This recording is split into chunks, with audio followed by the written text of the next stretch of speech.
All right, we are back. This is Math 200. We're looking at review 4. This is part 3. We're picking up on page 6. That is number 24. And so let's take a look. Factoring problems with leading coefficients where we're going to have to find a common denominator. This one is pretty awful. 2 times 3, we're going to use the AC method. So that is 6. Multiplies to be 6, but adds to be 5. 1 and 6, 2 and 3. So it is 2 and 3. So we sub in 2x plus 3x. And the plus 3 is still there, and the 2x squared is still there. And now we bust out our sweet factoring skills. Factor by grouping. So out of the first 2, you can factor out a 2x. And we end up with x plus 1. Out of the second 2, you can factor out a 3. End up with x plus 1, and now you can factor out the x plus 1, 2x plus 3. So that is it factored form. We'll put that over here. 2x squared plus 5x plus 3 is 2x plus 3 times x plus 1. All right, this we have to do the same thing. 2 times negative 9 is negative 18. Things that multiply to be negative 18, negative 1 and 18, negative 18 and 1, negative 2 and 9, negative 9 and 2, negative 6 and 3, negative 3 and 6. We want the negative 6 and 3. That adds up to negative 3.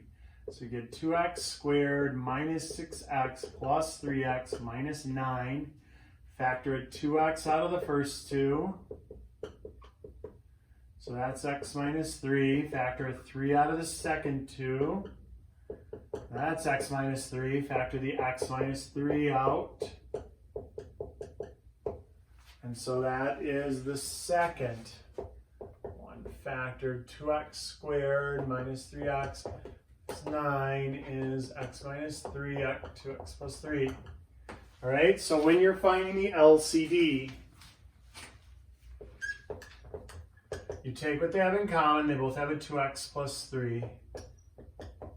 And then you take the leftovers, x minus 3, x plus 1. Now I need those for my common denominators.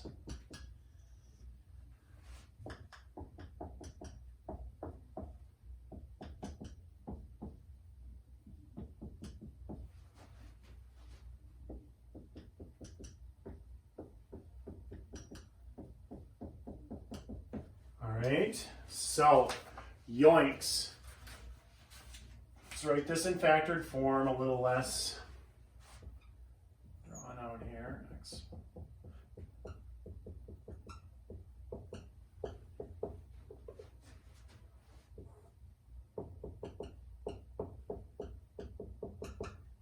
Alright, so here we are. We look at this to this. One of these things is not like the other.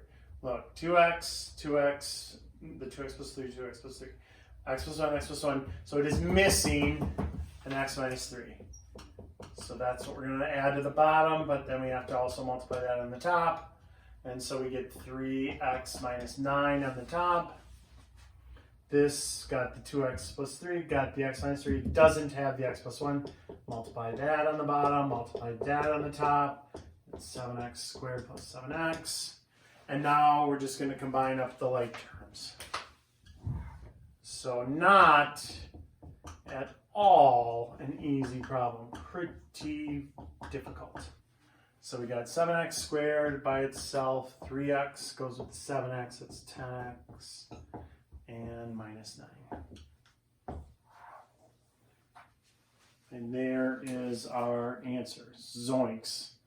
All right, let's look at 26. Fortunately, the rest of them, this is the last of the really tough ones now. 26 through 31 are not nearly this bad. All right, that was a lot of work for one little problem. But that is algebra, right? All the different steps. It's kind of neat when you think about all the stuff that's being merged there. You're adding fractions, you're finding common denominators, you're factoring. You're combining like terms, you're doing the distributive property. So there's a lot of algebra in that one problem. All right, these are not as involved. 26 negative 2 square roots of 3 times 7 square roots of 45. And so you just take the negative 2, look, just rearrange it. You can arrange multiplication in any way that you want. If you wanted to, you could even fix this one, square root of 45. That might be easier to do it that way. Square root of 9 times square root of 5, that's 3 square roots of 5. So now we got negative 2 times 7 times 3 square roots of 5 times the square root of 3. So I pumped that there, all right? And now there we are. Negative 6 times 7 is negative 42. And the square root of 5 times the square root of 3 is the square root of 15. And you're done. That's it. So much easier than the last one. 27. We got, oh wait, I skipped 25, shoot. So sorry, I'm doing them out of order. Here's 25, here's 25. You're probably just yelling at your screen going, no, 25. You skipped 25. Here's 25. So perfect in leftovers, perfect in 18 is 9 times 2, and the C is in the leftover bin. Same thing, 9 times 2C, 3 square roots of 15 UV. All right, so 10 times square root of 9 is 3 times square root of 2C minus 3 times square root of 2C plus 3 square roots of 15 UV. So 30 square roots of 2C minus 3 square roots of 2C plus 3 square roots of 15 UV. So 30 minus 3 is 27. Square roots of 2C, and then we can't do anything with that plus 3 square roots of 15 UV. Was just tagged along the whole time. All right. Awesome possum. Let's do 27.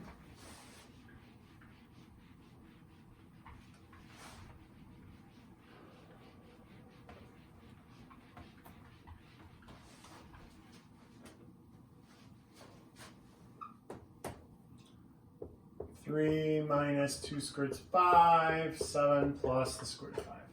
Okay, so these aren't conjugates or anything. We're just going to multiply 21 plus 3 square roots of 5 minus 14 square roots of 5 minus 2 square roots of 25.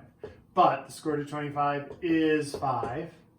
So we got 21 minus 11 square roots of 5 minus 10. All right. And then I can put the 21 and the minus 10 together to get 11 minus 11 square roots of 5. That's it.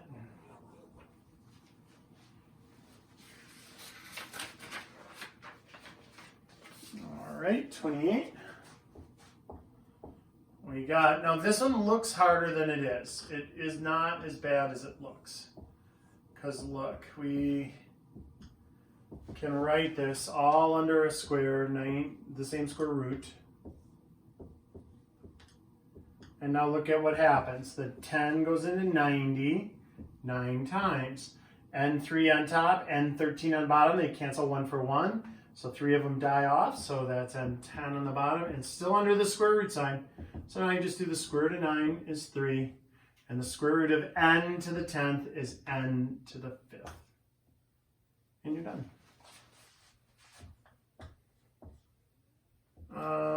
Same dog, different fleas here. M3 square root of 45, 9. I mean, maybe a little different. 320 M3 over 45 M to the 9th.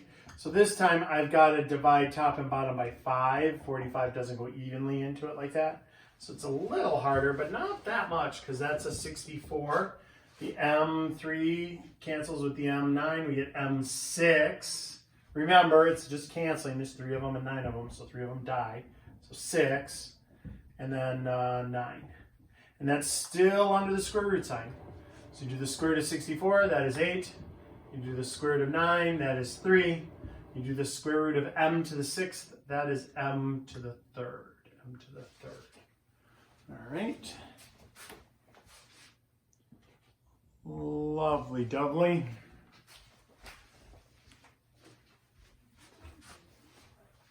And then the last two.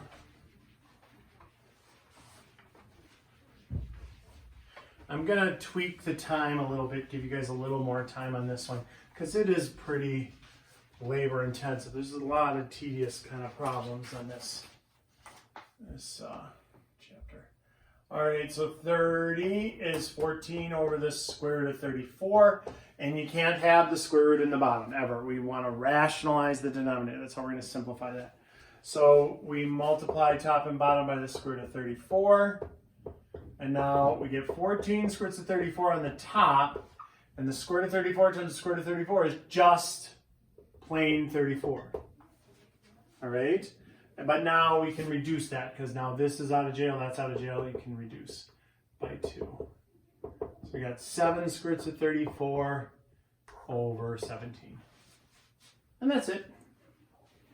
And then the last one, I to the 73rd power, you literally just bust out 73, divide it by 4, always 4. Why 4? Because I to the 4th is equal to 1. So every time you find an I to the 4th, it's just 1. And 1 times 1 times 1 times 1 times 1 is just 1. So if I do this, I divide that out, so that goes once, and then 4, and then 33, and then 8 times 32. Remainder 1. Remainder 1 means I. So this is just I. What did that mean? What does this 18 mean? This is what this means. It means I to the 4th 18 times I to the 1st. That's what's happening there. Because that's 72, and then plus 1 is 73. But this is really just 1. 1 to the 18th power. So 1 to the 18th power is just 1. 1 times 1 times 1 times 1. 18 times is just 1. I to the 1st. So it's just I to the 1st. If you got a remainder 2, it would be negative 1. I squared. If you had a remainder 3, it would be negative I. And if you had a remainder 4, it would be just exactly 1. Or no remainder, rather. No remainder, not remainder 4. Remainder 0, it would just be 1. Meaning if 4 goes into it evenly, it's just 1. All right? And that is it.